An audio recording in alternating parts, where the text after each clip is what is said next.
The Whine and Cheese Show is a Metaverse and NFT discussion and interview series brought to you by Metaverse Ventures Entertainment and host BEN68 and Morecheeese. Warning: the information and opinions within are solely the views of the individuals involved and contains content not suitable for anyone. G'day and welcome to Season 1, Episode 23 of the Whine and Cheese and the Metaverses Show. Today, Morecheeese and I were very privileged to chat with Nuno, who is a community manager from the incredible AtomicHub wax-based NFT platform.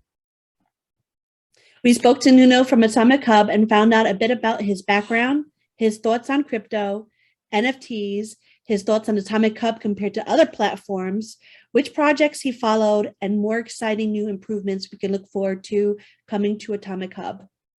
So get ready to eat your fucking heart out, biatches, to the first ever We're Going Nuclear in Your Underpants episode of The Worst Show Ever. Whine and Cheese. Time for Whine and Cheese. Whine and Cheese. Time for Whine and Cheese. One is a wanker, one's like it's Thomas, one's from Australia, one's from the Bronx. G'day, sickos. Okay, for this free episode theme, Morecheeese NFT, as always, like and subscribe. Then drop a comment in the AtomicHub Discord that gives some feedback on your favorite feature of the platform. And don't forget to tag Morecheeese. Link is in the description. Later.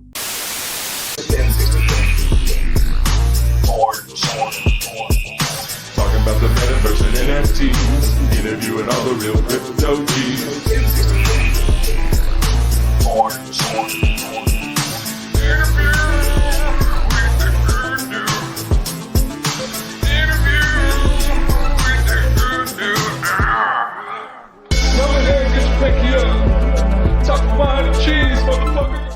Hello, and welcome to the Whine and Cheese Show, episode 23. Or 32, hello. If you're upside down. I don't know. With my co-host, BEN68. I'm here. And our special guest, Nuno from AtomicHub, which is awesome. Thank you so much for coming here to our laid-back, feel-good show. Worst show ever, though, so no expectations at all. It's not exactly a family show, but we do what we do. I mean, your kids watch it. They don't watch the Whine and Cheese, only snippets. What? Are you crazy? Come on, we had your kid on here. Oh, that's true. Yeah. Yes. All right. So first, we're going to do our spiel, and Nuno's going to join us. We find interesting articles out there in the metaverse and kind of take them apart, put them back together, and Give our biased opinion on them. Our very biased opinion. All right, Ben. Yeah. I quickly found 3 this morning that they kind of all flow in together and show a nice kind of progressive path of where we are at as far as NFTs and the metaverse and all that juicy stuff goes. The first one is a good one. Facebook's $260 billion stock market collapse is the ultimate proof that Mark Zuckerberg doesn't know what he's doing. I don't know about that. I kind of feel like he does. Oh, yeah. I kind of feel like this is all planned, to be honest. I love that. Well, first of all, this article is a full-on FUD piece. I mean, if I scroll down, look at the subheadings: crumbling core. There's another good one down here. The metaverse is not a thing. Oh gosh! Okay, come on now. Zuck's old tricks are old. It's a full-on FUD piece. So you take it with a big, massive dose of salt. But haters gonna hate. It's funny how I've switched over. I'm being the devil's advocate these days. So. Normally it's cheese, but in the last couple of episodes, it's me. Well, we know that Facebook as a kind of platform has switched over to almost like I don't do Instagram, but it's almost a baby boomer's Instagram, isn't it? Facebook? Yeah. Like it switched over to like oldies, fogies, people like you and me, Ben. Well, I think it's like our parents' sort of thing, that or at least my mother and a few other people, they're all over the Facebook stuff. Whereas, I think you and I spend way more time on Discord and places like that, or whether it be Twitch or anything. That's true. I only use Facebook pretty much for to tell me whose birthday it is. Yeah, exactly. That way I don't have to call you. I don't have to talk to you. I don't even have to pick up my phone to text you. I could just, oh, it's your birthday, happy birthday, enter, and it's done. That's what Facebook does for me. Absolutely. So I think Facebook is the good middle ground where we have like all of the younger kids. They're all fully on board with, we only got to look at some of the people that are in our Upland Development team, like young kids all over the NFT space, making huge money already. They're fully on board with the whole metaverse concept. Everything they do is on their phone. So they're the new wave that's coming in. And then you've got the old fogies on the other side that have no idea, what does this button do? I think the Facebook crowd's kind of in the middle. So it's no surprise that when Zuck came out with rebranding to Meta and all that his base went, what the hell is going on here? So you're saying he should have created a totally different platform, and I'm saying you can't give grandma, you can't hand grandma a laptop and say, here you go, go buy some crypto. There has to be, a feeling out education process, because that Meta just came out of the blue, right? I don't remember hearing or seeing anything about that. I kind of heard about it for a few months, maybe longer, but I didn't really expect it to kind of take over like the face. I thought it was going to be a separate platform, to be honest. Well, what do you think about it, Nuno? Spotlight. I mean, this is obviously my personal opinion on this matter. Of course.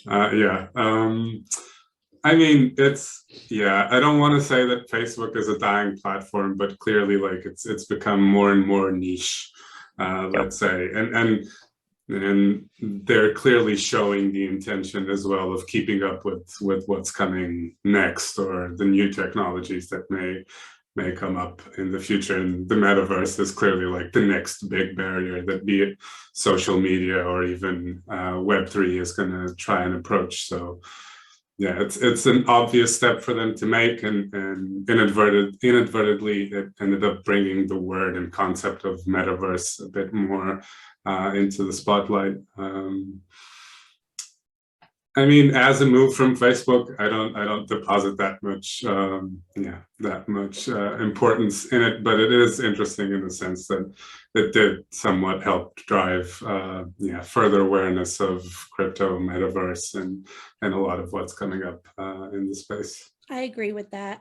I agree. Like it did pique my interest, but like Ben said, like it is for the grandmas and grandpas, and they're probably like, metaverse, I don't want any of that. I want to know what Gloria's up to, or like what's Mike doing in the garage today or something.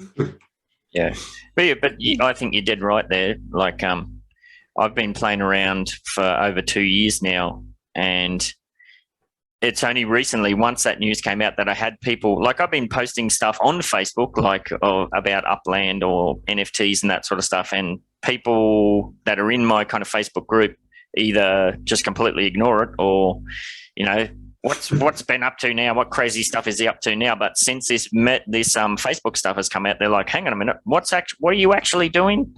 So it did drive some interest. Not for me. My friends still think I'm crazy.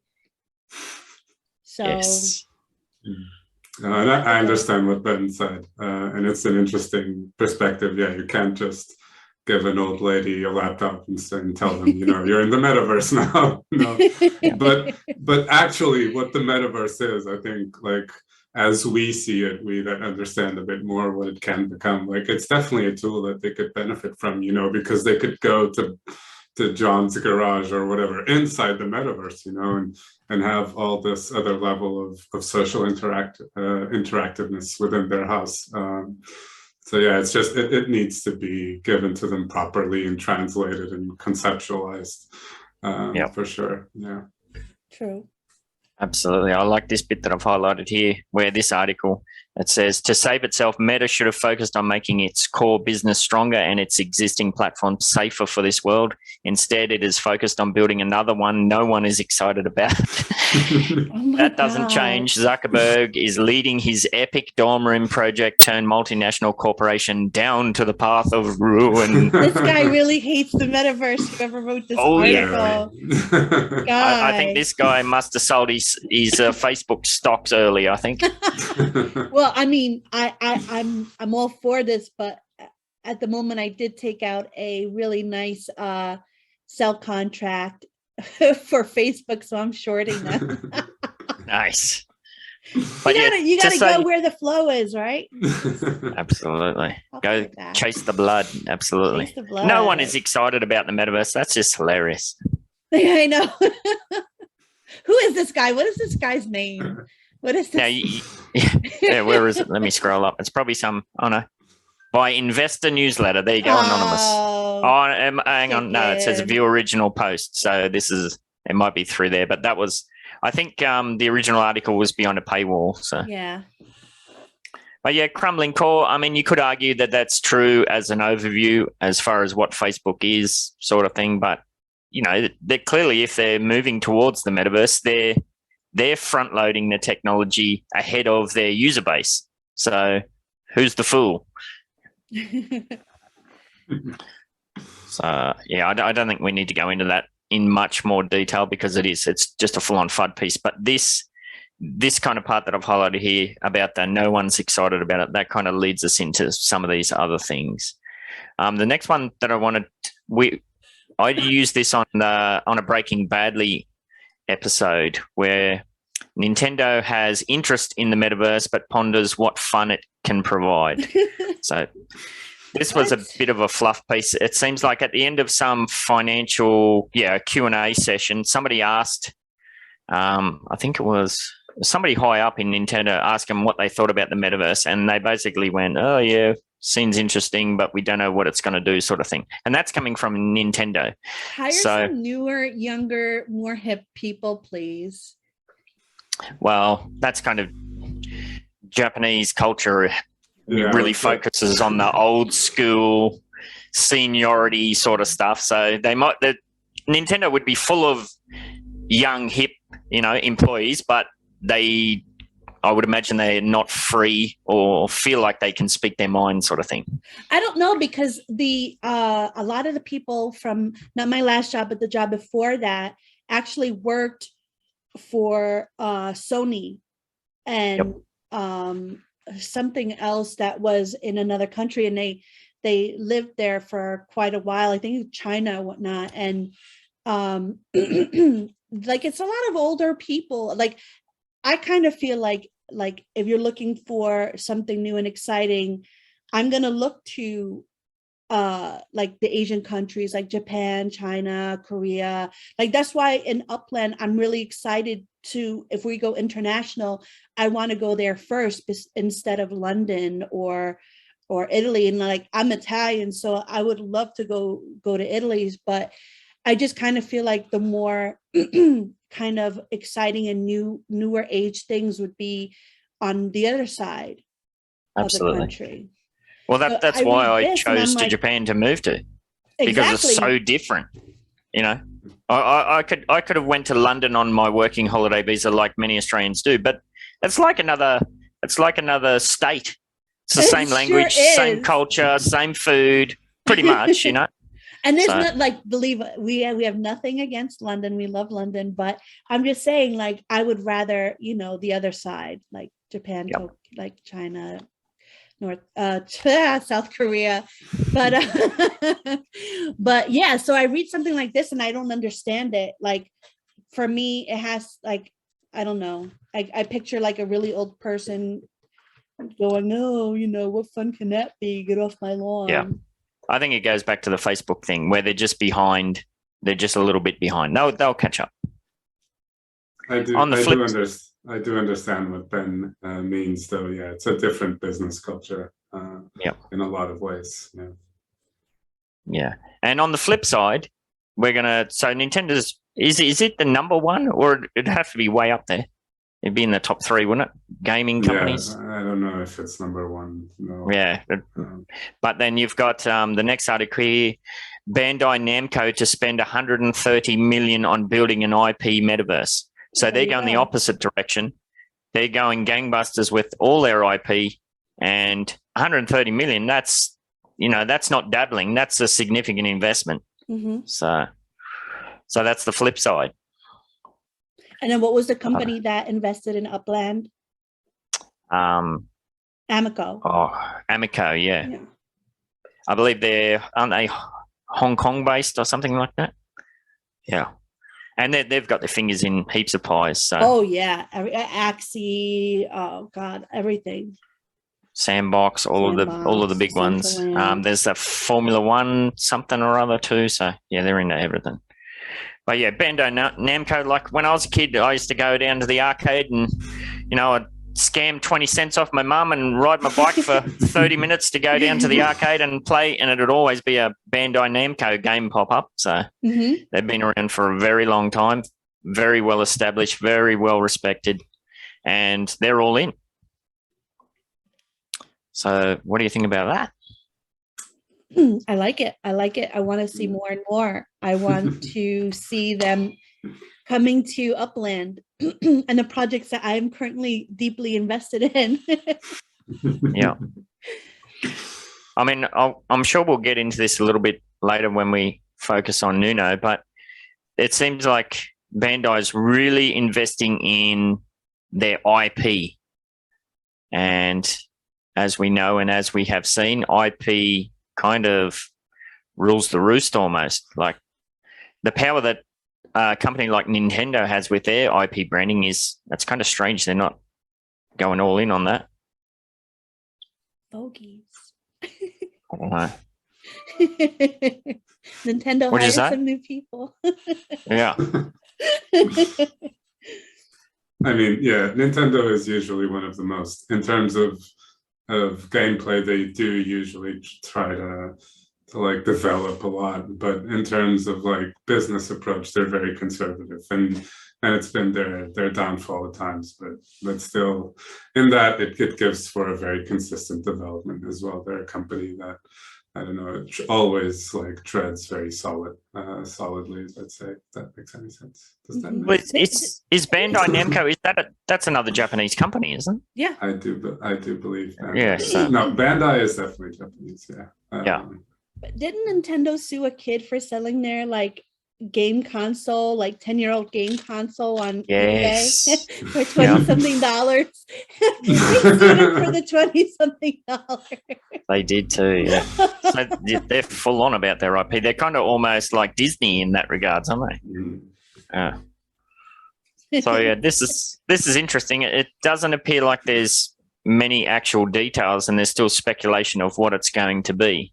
Ooh, the article says, it could be an online platform where fans can interact and play across franchises, could be a Fortnite style game or something more focused on social interaction, could be virtual or augmented reality, could be.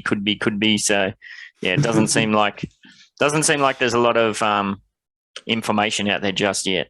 Well, you know me, I'm like a gamer outside of the metaverse as well, and I do play games that aren't, pay to earn.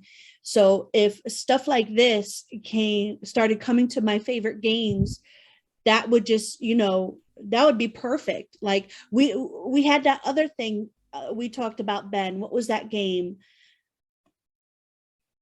I have it up.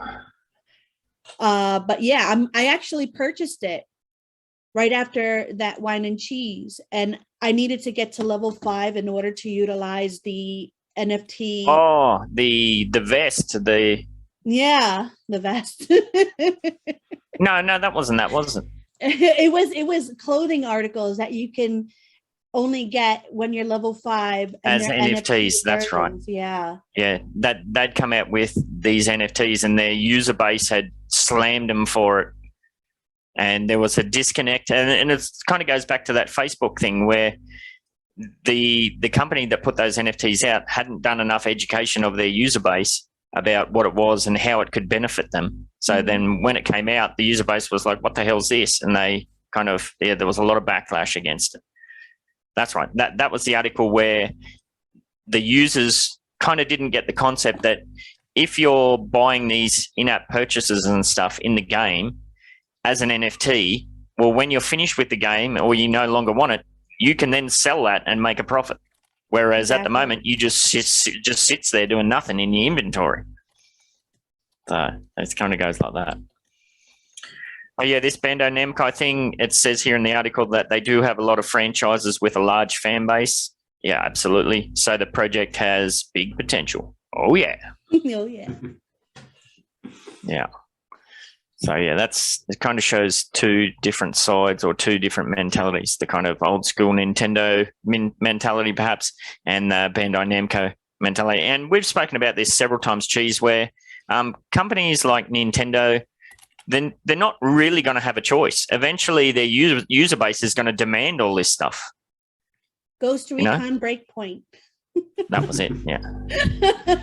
I'm like, think. I got it. Sorry. What did you ask me? I was just saying all of these companies that have they're poo-pooing the idea of NFTs in the metaverse, or they're not really interested. They're not going to have a choice if they want to remain relevant as these younger generations are moving up.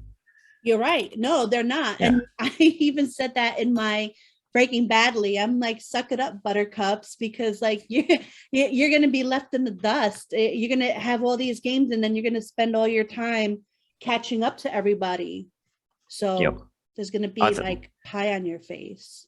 I think we've used the analogy a couple of times, haven't we? Where the old man driving his horse and buggy and waving his fist at the new cars going past. Trying to shoot the storm, the incoming storm. Yeah. You said that one. That was pretty great. I love it. Oh, we mess it up every time. What is it? Yeah. Bow and arrows against the lightning or something? Bow and arrows. I say I put a shotgun into it. Yeah. Well, you are American. Tornado. Oh, man. I'm from New York, man. You just bought a gun too, so yeah, I know all about it. It's a musket to hang on the wall. Oh, I can't really shoot it unless I have the powder, but I did kind of look for powder. I bet you've Googled powder. I did. Yeah, see, there you go. Where to buy old musket gunpowder from. Yeah. Who can I shoot and get away with it for dummies? Yes. Well, you got all those stray cats hanging around your front. No, never an animal. Only. Okay, moving on. All right. So yeah, we've looked at the FUD associated with Facebook's big massive move. You know, Nintendo's kind of dragging their heels. Other companies are making significant investments, and this one I tagged you in a tweet last night, Cheese. I don't know if you saw it, about Kaiser posted it. Yeah, and you tagged me in it. Macca's. We call McDonald's in Australia. We don't say McDonald's. We call it Macca's. Macca's. Yeah. We call it Mickey D's in New York. Yes, similar to that. Yeah. So McDonald's Metaverse moves 11 trademark applications for virtual restaurant and virtual goods. I don't know. Maybe you could give Nuno the heads up on what you've been doing as far as McDonald's and Upland. Yes. All right. So I'm not sure if you're familiar with Upland, Nuno. You are. Okay, perfect. So everyone has their tactics or what they do in there. One of my tactics is to get named properties such as Burger King, McDonald's, Dunkin' Donuts, Starbucks. And what I do after I get them is I'll send them emails. I'll send them social media correspondence and let them know about Upland and the kind of pros that they would have if they came in, and that I own properties, and I would like to kind of like form an alliance with them to promote them through those properties, and form a bit of a partnership of some sort or whatever they would like to have. And when Ben tagged me on this tweet last night, I got really excited because this is kind of like the beginning of it, because every message I get back from them is pretty much oh, hey, thanks for supporting us sort of thing. Here's some coupons. So they don't really take me serious. I'm sure they're like, Metaverse, what's that? Just like the Nintendo people. So this makes me excited. This makes me feel like, they are people within the company looking into it. And I have hope for my Upland properties. Long story long.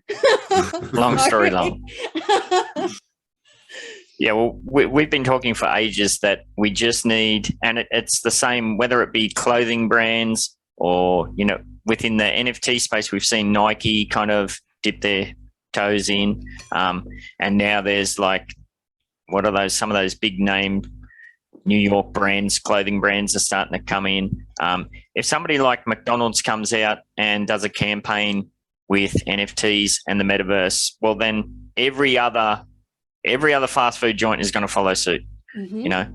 We know the whole thing that, and we've talked about this too in very early episodes, Cheese, about how, McDonald's has a massive monopoly campaign every year, the scratch the ticket, see if you win the prize bloody thing. Well, you could clearly see that transferring over to NFTs, Exactly. Scan your QR code and that sort of stuff. I think Burger King actually did something about it, but they didn't really do much in terms of advertising it. Yeah. Well, that's smart. I mean, they got to test like anything. It's all new technology. It's all new for it's new for the player base too. Like if McDonald's came out and suddenly said, okay, we're not doing the typical monopoly scratch this year. It's all going to be NFTs. Away you go. Everyone's going to freak out. Like, what the hell's an NFT? So but it's smart. Freak out and start researching. Yeah. So no, I think that's where it's headed, and especially something like that monopoly situation, that could so easily transfer over to NFTs and metaverses like Upland and that sort of thing. So yeah, no, it's very good news as far as everything that like Cheese and I are building, and of course you also, Nuno, with the company you work for and that sort of stuff. Pretty big. I don't know. I was almost speechless when that article dropped. I was like, holy crap, it's actually happening. This thing that we've been talking about for months and months, here we go, sit down, shut up and hang on. And I only got a Burger King in LA. I didn't happen across any McDonald's. Well, Dizzy got the McDonald's I was looking at across the street from my Burger King. I don't know if you guys followed this one. That was pretty epic, and like it was quite a milestone. The AMC drop of the Spider-Man NFTs, like I don't know, that was clearly already that's the thing with these big companies, with introducing the concept of NFTs, there will be all of this struggle to make their users understand what is an NFT, how to interact with it, how to create a wallet, and it's always easier to let someone else, some other big company, take that risk and maybe take the fall for it if it goes wrong, than risk it themselves. So as we see more and more of these like big companies bringing big IPs into the space and actually have a lot of success with their moves, obviously everyone else that is watching will want to follow suit. Hopefully. Yeah, that's what we're banking on for sure. So yeah, the article goes to say that they've filed 12 trademark applications. Some of them make direct reference to virtual restaurants, virtual cafes, virtual concerts, other virtual services, goods and events.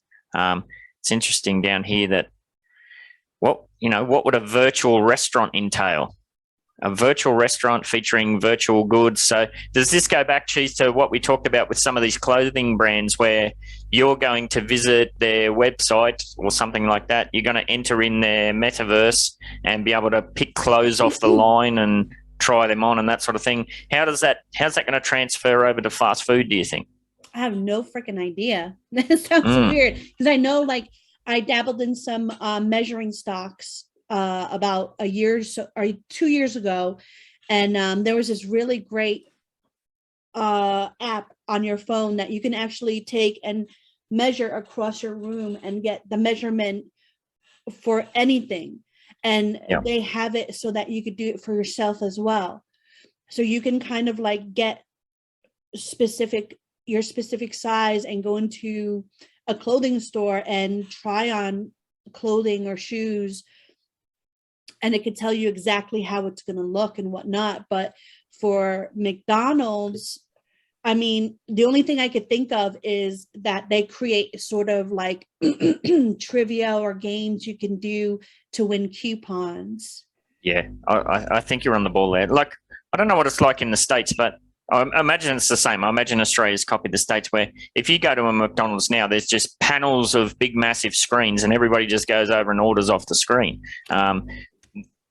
Some places have that. I actually never seen that in New York, but I just moved here to like a year and a half ago to Arizona, and I actually went to a McDonald's that had it, which I found it was really weird because the place was practically empty, and the only place that I can see that being justifiable is in some place that's really busy, like it has a separate section. Yeah, like we were the only people in there, and so he's like, "Do you want to order it off the thing?" And I'm like, "Nah, let's go talk to the guy. He looks bored." Interesting, because in Australia now, if you walk into a McDonald's, you walk through a hallway of dozens of these. They're like big, massive phones on poles, and you sit there and you click through your order and that sort of thing. And there's already online ordering, like you can go to the McDonald's website and set your store and that sort of stuff. I think this is just an extension of that. It's just going to be a more immersive experience, more fleshed out. So rather than just like a basic HTML website or something, you're going to be it is going to be like a little mini metaverse sort of thing. And you're right, maybe there's going to be some more gamification added, all that sort of stuff. So that's hilarious. You put on your VR goggles and you go into McDonald's and order your food, and then go in real life to go pick it up or get it delivered. No, it doesn't even have to be about VR glasses, It's just about the overall experience. We talk about old fogies and that sort of stuff and have a bit of a laugh at them, but I've seen plenty of, it's always cool to see like an elderly couple in the McDonald's, and being Australians, they're always like, how do we work this bloody thing? And they're working out how to push the buttons, and, oh, we did it. You can see they're they're excited. Kind of work out the new technology. Yeah. That's cool. Yeah. Aw. So, no, I can definitely see this being a thing. And they do actually mention NFTs here as well. Downloadable multimedia files containing artwork, text, audio, video files, non-fungible tokens, rah, rah, rah. Rah, rah, rah. So that's cool. That's cool. I don't know if there's anything else to look into. But what's cooler? We have Nuno from AtomicHub with us. Good segue. Good segue. I have to give you a pay rise. Pay rise for that segue. You don't get paid. So yeah, definitely. I recently had an issue, and I went on Discord and I asked for help, and I got help, and it was a great experience. Rah rah AtomicHub. I love them so much. Was able to get Nuno on here. And basically, with all of these interviews, we just like it to be nice and calm. Tell us about yourself, what's your background, what do you like to do outside of the metaverse, and how did you find interest in the metaverse? Thanks. Thanks for the invite. First of all. Okay, so outside of the metaverse, I am actually, I have an undergrad in agronomy, and I'm doing a master's in sustainable management of rural areas. Nice. So yeah, it's more, my focus is sustainability, ecology, and things of the sort. And in that sense, like crypto kind of came a bit hand in hand with just the search for alternatives and the search for new systems that could serve as solutions to some of the problems that we have now. Yeah. So agronomy? Ecology, Ben? Did you say that ecology? was no, that was the honey guy, wasn't it? Farming Tales. Yeah. He had well, an ecology. That makes sense. Yeah. Yeah. What was the word you said? Agrology or something? It was agronomy. agronomy. It's agricultural. I think that economy. In English, it's called agricultural sciences. Okay. Yeah, I've got a Bachelor of Science undergrad and aquaculture postgrads. So in a previous life, I was very heavily down that path myself. So I love all that sort of stuff. Yeah. And I definitely see an overlap in between both these worlds that I'm interested in. Not that these are the only two worlds I'm interested in, let's say. But yeah, it's definitely about finding the overlapping points and creating solutions from that, from these new concepts and notions that we can get from crypto and all of this space, and then translate it into everything else in life. Very cool. Very cool. Yeah. So I was going to ask you, what are your thoughts on cryptos and NFTs? Yeah. So amazing you got that. I'm definitely a believer, let's say. And I very much believe it is the case that as we all have internet on our phones nowadays, in a couple of years we'll all have crypto in some form in our lives pretty much constantly. I told Ben in about 5 years, we're going to wake up, put on our VR goggles and just like lay in bed and go to work. Wall-E coming true. I could see that happening. Yeah. It's time to go to work. Yeah. How do you balance then, like, as somebody that comes from that kind of agricultural background, and then talking about crypto too? There's always a lot of FUD in the media about how detrimental crypto is for the environment as far as electricity consumption and all that sort of stuff. Yeah, it's a tricky point, and I perfectly understand whoever brings that up as an argument. The truth is, because it's such FUD, it doesn't really level it as a fair argument, because it fails to look at the weight that the alternative has as well, be it like the traditional financial system or even the issuing of paper and all of the ecological weight that's behind that. That's true. But yeah, I don't usually like to get lost in that discussion, let's say, because there's that issue with both the alternatives that we have at the moment. And the beauty with crypto is that you can actually develop systems in a way that won't be as much of a problem, or even not a problem, as we see like in Lax's case, that they can actually ensure carbon neutrality for their transactions, which is amazing. Absolutely. Yeah, I mean, like, traditional fiat doesn't just pop out of thin air. Like, it's, in America it's paper, and it's minerals or whatever they're using to make the coins and that sort of stuff. In Australia, we use plastic money, so that's probably that'd be petroleum based, I'm sure, if you got down to it.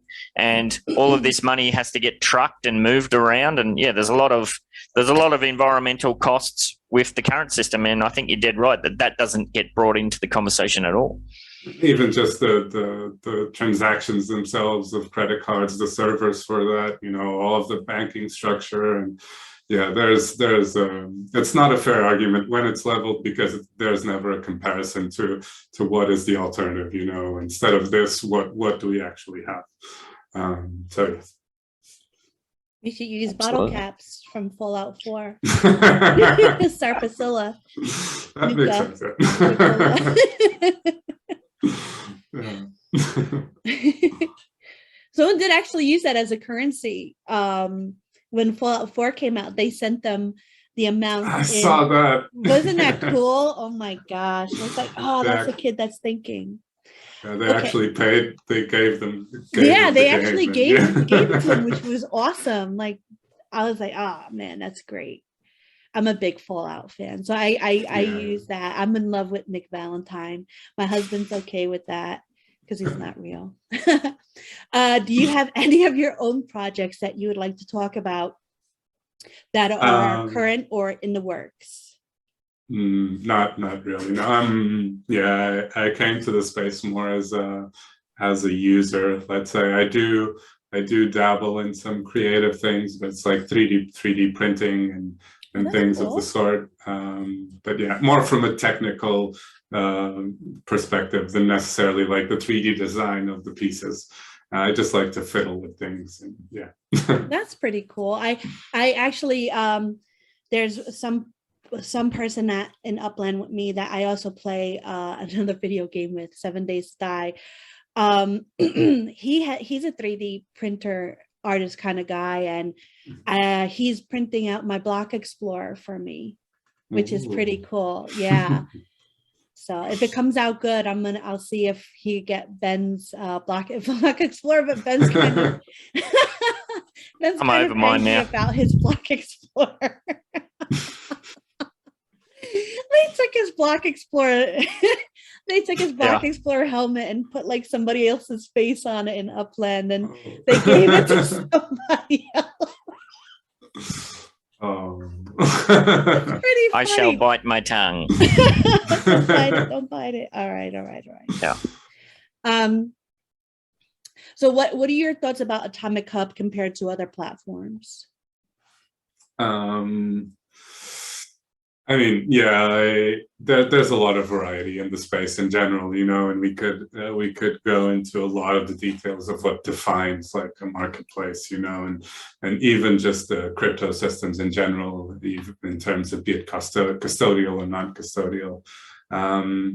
What I can say about AtomicHub is like I obviously as someone that is within the company right now, but as just what I was before, which was a user. Just this opportunity for users and creators to have this level of freedom to just build on the blockchain, you know, and bring their visions to life.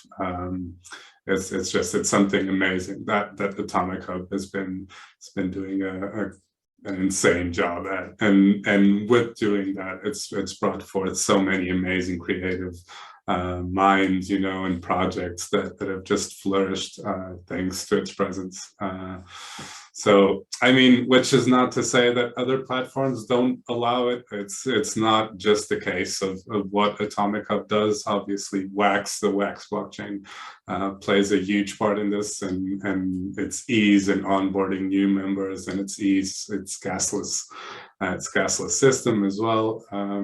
Yeah, just make AtomicHub an amazing platform for new creators and for people that aren't excited into jumping into the space and getting their mark onto it, I'd say. And I totally agree with that. Like, out of all the platforms I've been on, like, I haven't seen more of a kind of reach out support that I do in AtomicHub. Like, I do put some stuff on OpenSea, but there's really no security there.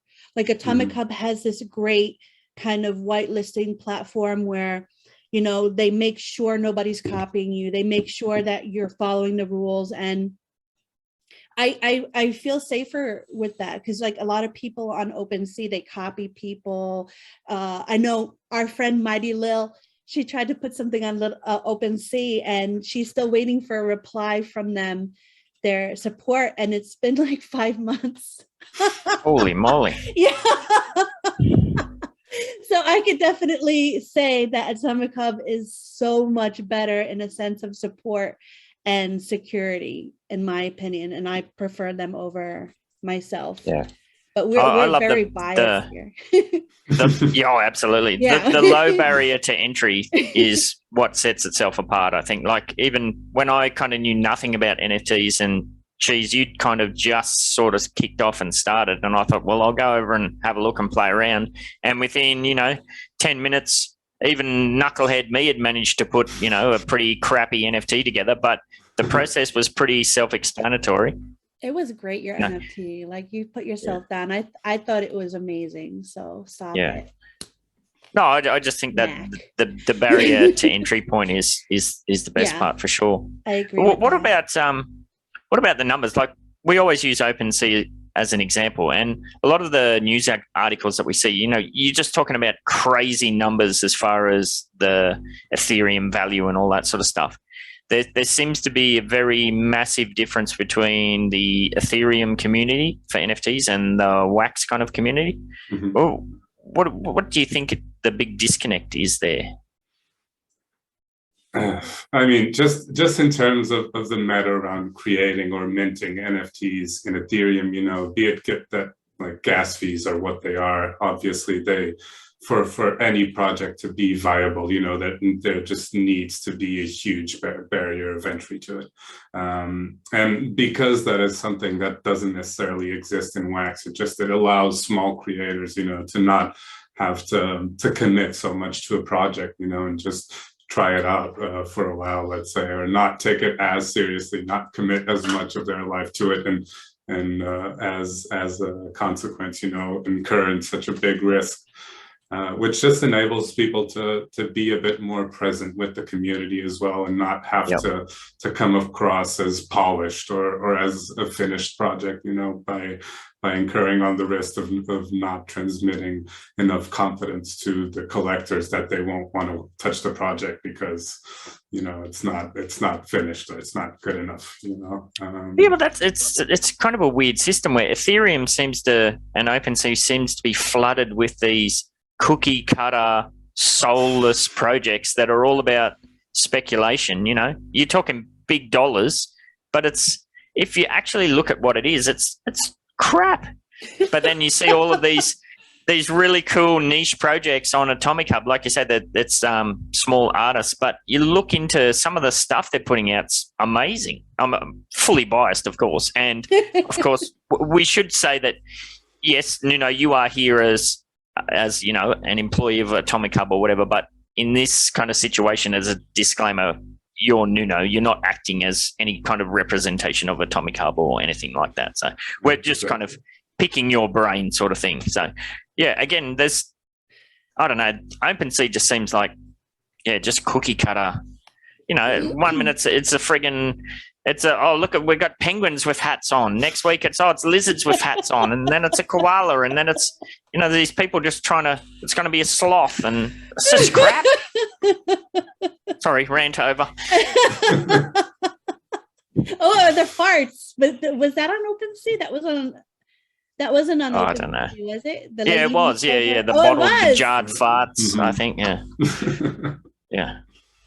I mean, something that I need to mention, which to me is one of the greatest strong suits in Wax. It's the possibility that it gives the gasless structure. Just it makes it perfect for play to earn games. Which is obviously one of the big steps that the space is making right now. And yeah, obviously any chain that has the capability of hosting them successfully has an advantage over everything else, And unfortunately, due to its structure, Ethereum at this point just can't sustain a game. There's no way. There's no way. Yeah. I don't know. What do you think, Cheese? As an artist who's dabbled in both sides of the OpenSea side and the Wax side? I used Wrapped ETH, and because for the no gas thing, and you can convert it, and it's pretty easy. But I only sold one thing on OpenSea. I usually put my one of ones on there.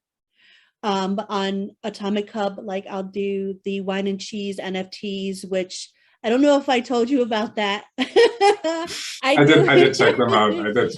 I remember. I remember your submission as well. Oh my gosh. That's okay. It's all good. You're putting too much expectations on us. That's actually perfect. That was perfect. That's at the bar. That was probably Ben calling you. But I put every Whine and Cheese episode we have, I put out an NFT to commemorate the guest that's on here. So you will have an NFT. Oh wow, thank of you. yourself. And like I'm kind of throughout the show, I kind of try to concentrate on what's being said. Like I know D-Tech said he's scared of spiders, so like I'm gonna have like a big spider kind of behind him attacking him. Farming Tales, I put him and his dog in front of the farm with the bee buzzing around. Like you haven't said anything to incriminate yourself yet. I'm looking forward to it. But I do kind of see myself kind of putting you in, like your face here into a wizard hat and wizard cloak. So we'll see. Maybe it'll evolve as we talk, but I just wanted to let you know. Wait, did you ask me a question, Ben? I did, but it was just about it's a bit about your idea of, you know, the disconnect between OpenSea and the kind of wax side of things. Yeah, that's what. All right. Yeah, I do all my wine and cheeses on AtomicHub and all the UDU, because we have a club and a UDU for node attainment and building. And also we don't have anything for the new show yet, because then I would just die. I don't have enough. I'm so far back with the wine and cheeses, so no more. Oh, and then I did my Valentine's one. She's a busy little artist. Yeah. You want? I can actually show it to Nuno. I can share my screen. Oh God, he might disappear. He's like suddenly get another phone call. He'd be like, "Quick, somebody call me!" No, Ben, that's so mean. That's so mean. Well, he hasn't seen it yet. All right, hold on. Let me see. While you're getting that up, yeah, I'll just say I think the OpenSea thing kind of. Oh, here it is.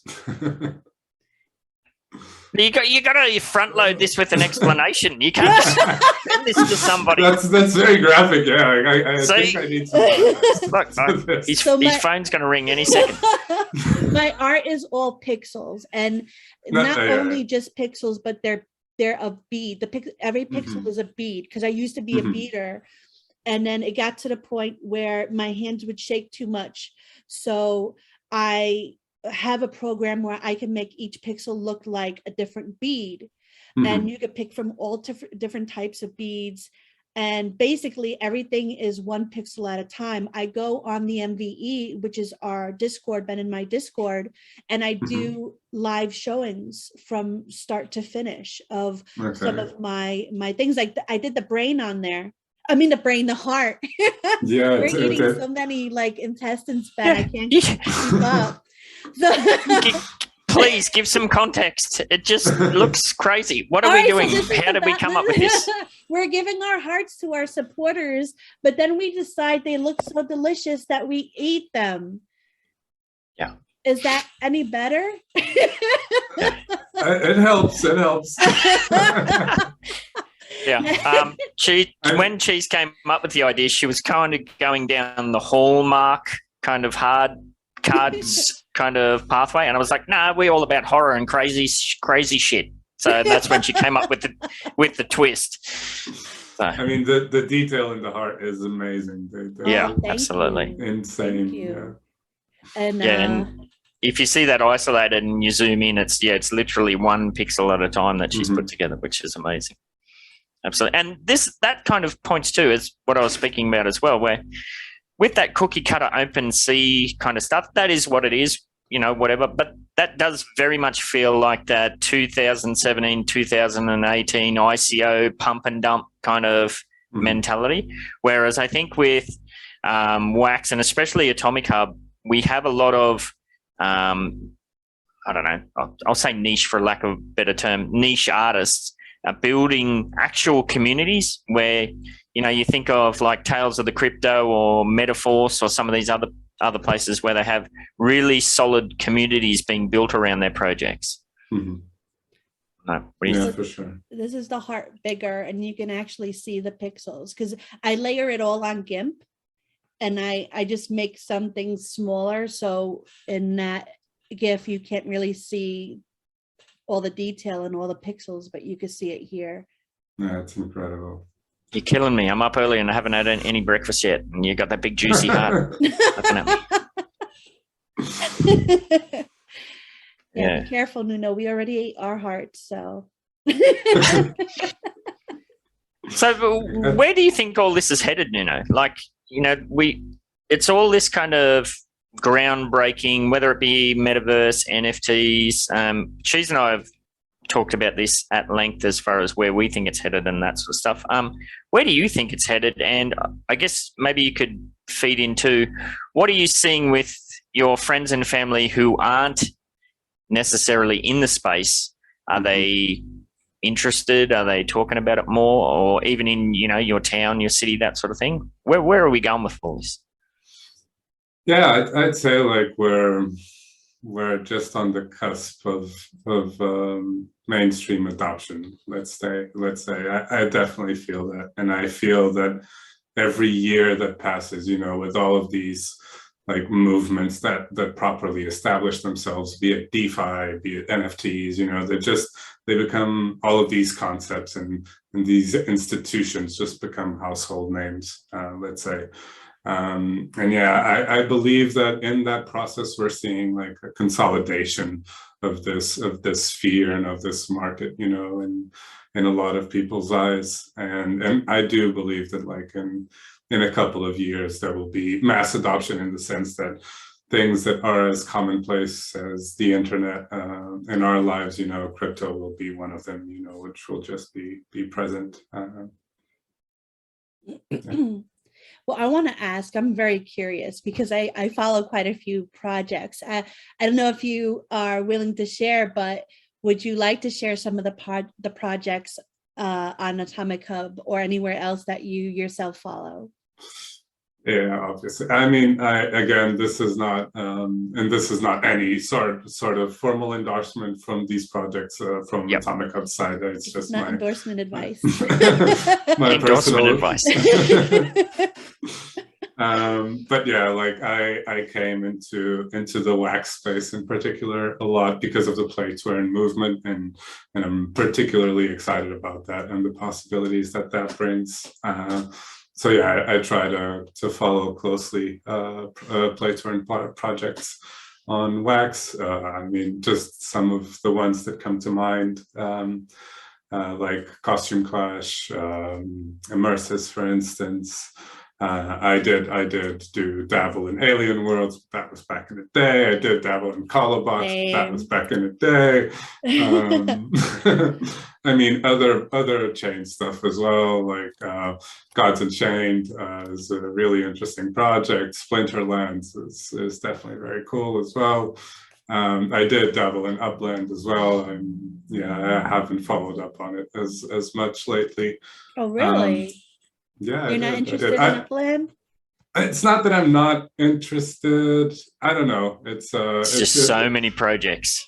Yeah, it just went on the back burner a little bit. Like the setup they have, where you can just forget about it and still have that passive earning, is quite interesting, and that's true. Still going.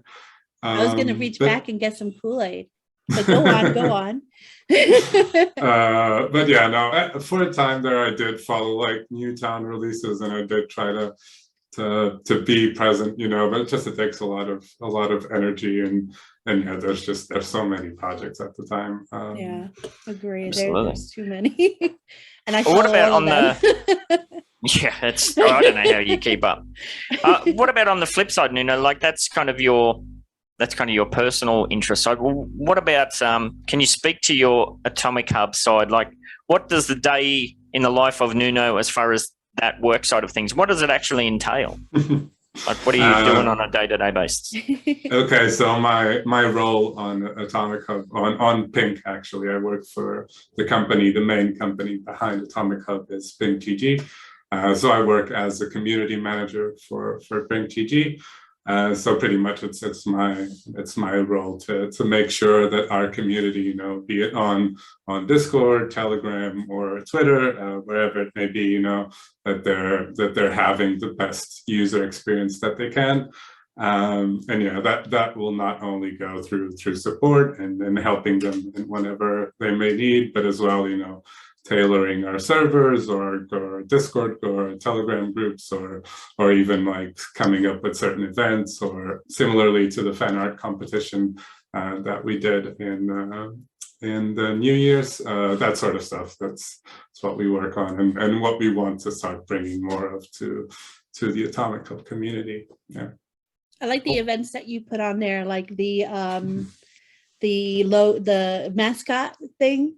Yeah, the fan art competition. That was fun. I did see your submission as well. It was great. Yeah, I put one in, and I talked Slav into putting one in because he's been dabbling with Blender. So he was the one that had like that planet with the weird eyes. I told him make it weird. He did a good job. I do remember. Yeah. I mean, yeah, as far as the winner goes, Mikey, who's the creator of Red Panda Adventures and who created Waxy, who was the winner. He's just such an amazing creator. Oh yeah, like everyone on there was awesome. It was great. It was great, and it's great to give the community and the creators and the collectors, just an opportunity to share a little bit of their creations with everyone, and if we can make something fun out of it, then yeah, definitely we want to make more of those things happen. Yeah. You should. It was fun. We're working on it. We're working on it. So like somebody new coming in, is there anything you would like to tell them in particular to focus on if they were interested in getting whitelisted? Because my process took a while, and it was because I was very like wet behind the ears. I didn't really know what I was doing, and the whole process, it was very awesome. The person who assisted me was very patient, and basically for me, I think the hardest thing was the social media, like getting the amount of followers, because I'm really bad at self-promotion. Although now I'm like really good, thanks to Ben. I used to hide under the desk when the camera would go on me, but now I've come out of my shell a lot more. But what would you kind of tell people to focus on if they're looking on getting whitelisted? So yeah, obviously there is no wait for any creator on our platform to get whitelisted. There are, especially in terms of the visibility that the collection will have to all the users, there are some advantages there, and it's normal that users do seek for that. We recognize that the process in general is not an easy one, or that there are some things that can be challenging at times, namely the amount of users that you need in social media. But in general, regarding the process, so we recognize that at this time, the requirements or what we have as requirements could be much clearer in terms of not only giving a bit more transparency to the collectors as well, and making them understand what goes into the whole process, but as well for creators, who want to understand what the process will entail before even getting into it. We recognize that there's a lot of gaps there, and that there's a lot that could benefit from some clarification.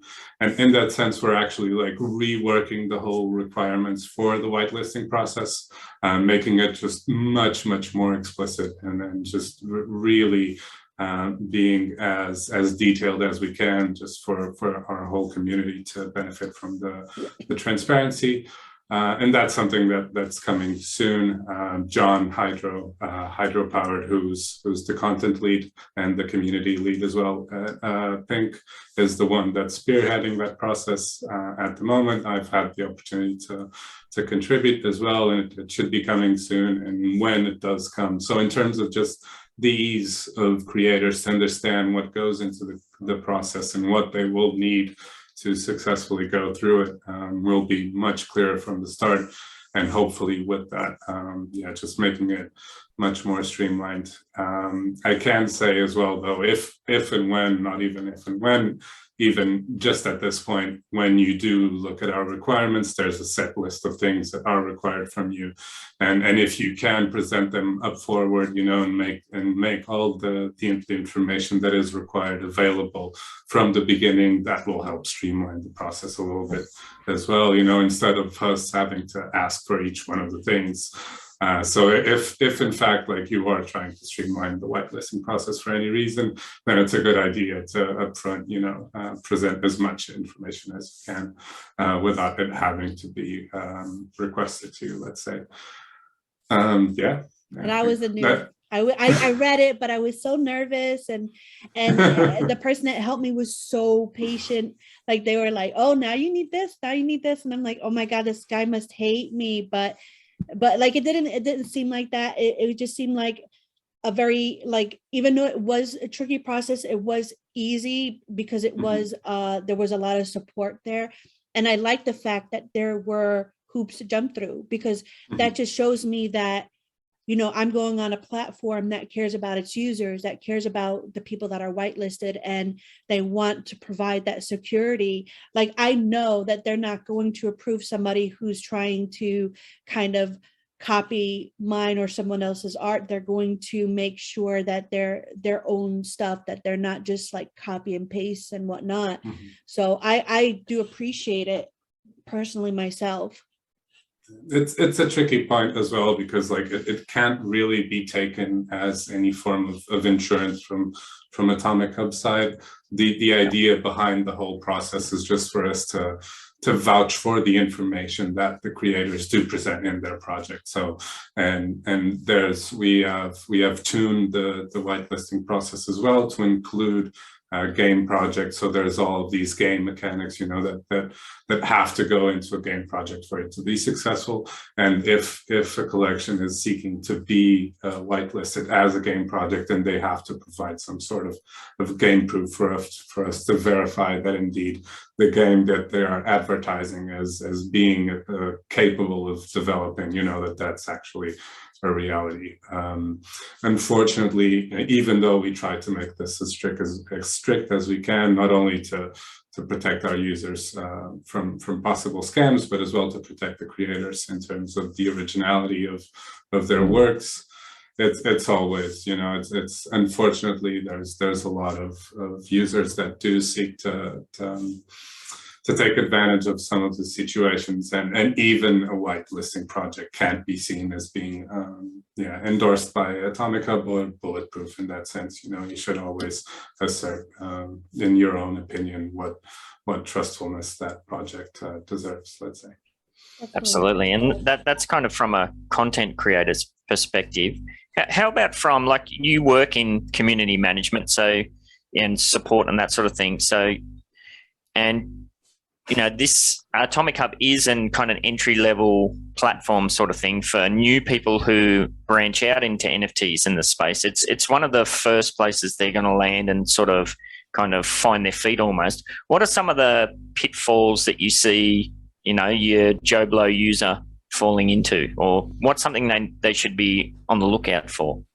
I really appreciate that question, actually, because it is very much true, especially with the whole ease of onboarding users into Wax, which the Wax Cloud wallet really streamlines. And there's a lot of users that kind of come into the space or come into AtomicHub and the whole play to earn environment and don't necessarily have these notions of security ops that another user in the crypto space would have. So unfortunately, you do see that a lot of the new users struggle a bit with that side of things, namely just what it takes to keep yourself safe in the space, and not fall into scams or not somehow compromise their access information. It's unfortunately an issue, and we try to remind our users as much as they can that they do need to have like proper practices in place to protect themselves, and just to double check everything that they do in the space. We are aware that this is the need, that users in our platform have, and we are developing more and more space within our platform for there to be information available for the users to be able to reach it more easily, because at this point, the information necessary for them to understand these issues, is not as accessible as it could be, which doesn't necessarily help, and we want to address that for sure. Yes, some of the lessons especially as you said, if you don't come from a crypto background and you're dabbling in these, some of the lessons can be quite harsh because you send stuff to the wrong wallet or whatever, it's gone, it's all over. There's no support, can't help you sort of thing. Computer says no. Computer says no. Yeah.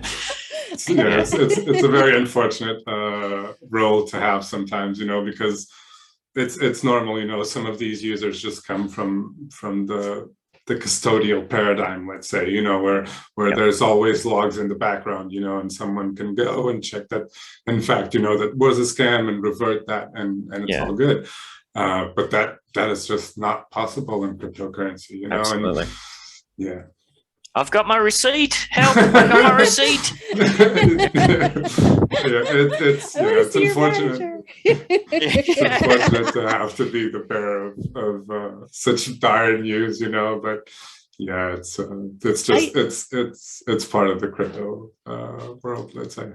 I just thought of a question right now, and it has to do with something that may or may not happen within 2 years. So in the US, there was a provision signed by Biden to start taxing NFTs. What are your thoughts on that? Have they discussed that in AtomicHub? Are they working on ways around it, or are they nervous? What do you think is going to happen in regards to NFTs if this goes through? Because this is something that scares the crap out of me. It's a tricky one. I think the tax season is coming around in the US right now. So we are getting, there are actually a lot of US users that do try to tax their AtomicHub movements and their NFTs expenditures. It's going to be tricky, obviously, because especially on AtomicHub, there are transactions which are so little, and to go and record all of that and tax all of that. And what was the price of wax then? And what was the price of wax now? A lot of work needs to go into it for sure.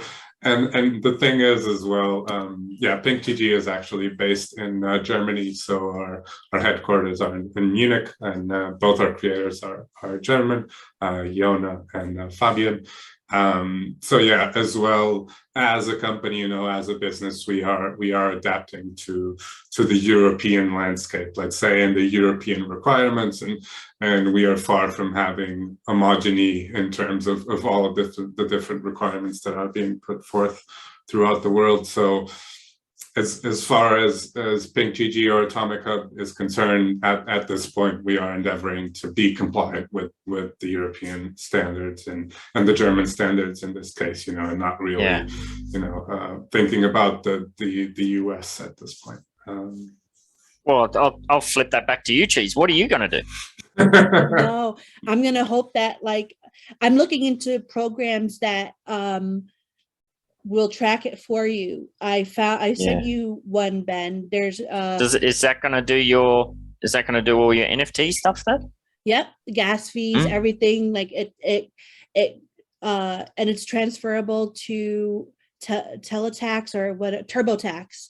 So it'll kind of track when you bought it, when you sold it, when you created it, how much did it cost, how much did you earn, such and such. I really hope some amendments are made, because we have 2 years before it goes into play. And I know a lot of crypto lobbyists are trying to get amendments done. And I know they succeeded in a lot of other places, such as Thailand. Remember that, Ben? Yeah. They're talking about removing tax altogether for anything crypto related. Yeah. So we have 2 years, anything can happen, but I'm getting ready for it just in case. I think I'm going to make use of the AtomicHub feature where it says total bought, total sold. As I'll have to check the dates, but I think I've only had an account since the Australian tax year started, because Australian tax year doesn't go January to December. It's different. So I think I'll use that as the best of my ability at this stage. Buy all your NFTs, sell all your NFTs within the next 2 years. Yeah. Well, it's got a figure there of how much I've paid and how much I've earned. And, there's a capital gain in there somewhere. So, as long as I'm reporting something and showing good faith, hopefully that will be enough at this stage, but we know it's coming. If they want every single transaction itemized, like Nuno said, the German system, it appears that that's where they're headed, where they want to know every single, decimal point and nitty-gritty bit of information. You think of Upland again, think of all the microtransactions that happen within there. I've got 6,500 properties. When I press collect my dividends, that's, 8 times a day, I'm doing 6,500 transactions. Holy moly. Currently it's like if you sell something and you like, let's say I sold something in OpenSea and I made ETH, as long as I don't convert that to USD, I don't have to pay taxes on it. As long as I keep it within my wallet, like you don't have to pay on it, but they're changing all of that. Yeah. All of that. Yeah. Hopefully not, but maybe so. Perhaps sanity will prevail. But again, the people creating and signing off on these laws, they're the old fogies that don't really know what's going on, sort of thing. So, like you said, we need some new blood in there. What have you? Your president's 100 and how old is he? 140 years old or something? I think 105. I don't know. Yeah. Anyway, we won't get too political. So I only have one more question. Ben, do you have anything else before I? No, I think that wrapped me up. Yep. All right.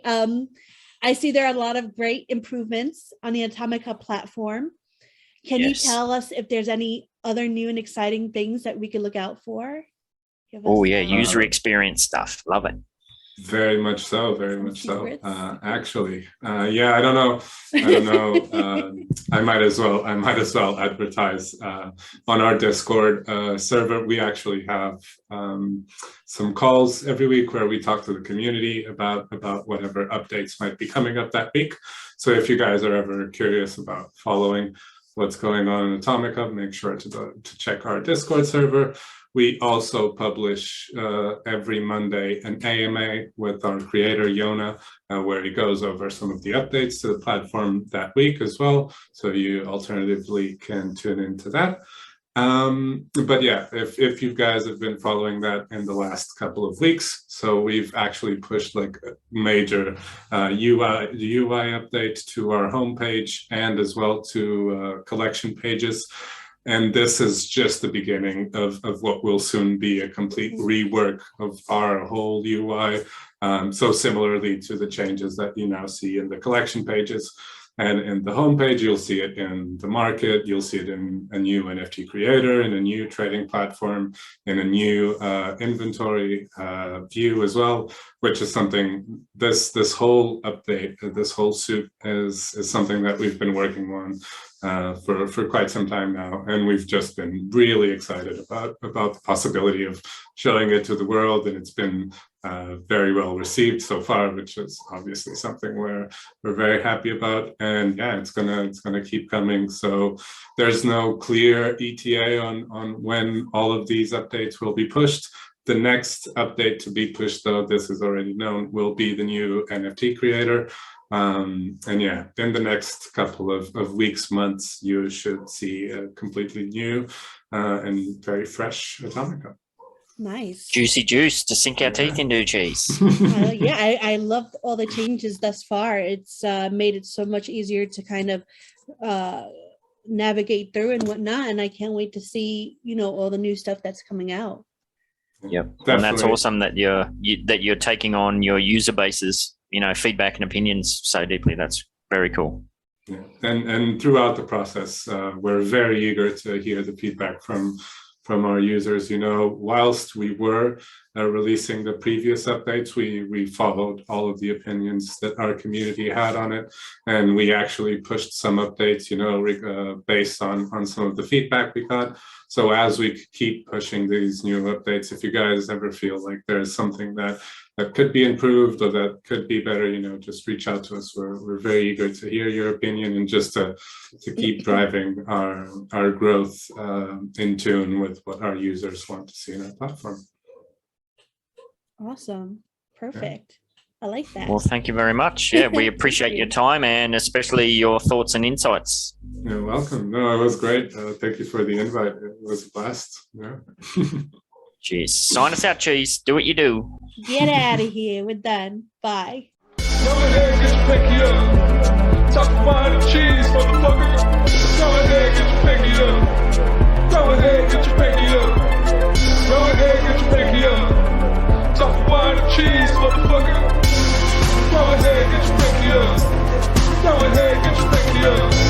Eagle Empire, samurai, riding on a dingo, flying through the sky. Cheese in the house, get off, get right. Hit you with the hairbrush, hit you with the knife. Eagle Empire, samurai, riding on a dingo, flying through the sky. Hit you with the knife, flying through the sky. Eagle Empire, samurai, riding on a dingo, flying through the sky. Cheese in the house, get off, get right. Hit you with the hairbrush, hit you with the knife. Eagle Empire, samurai, riding on a dingo, flying through the sky. Hit you with the knife, flying through the sky.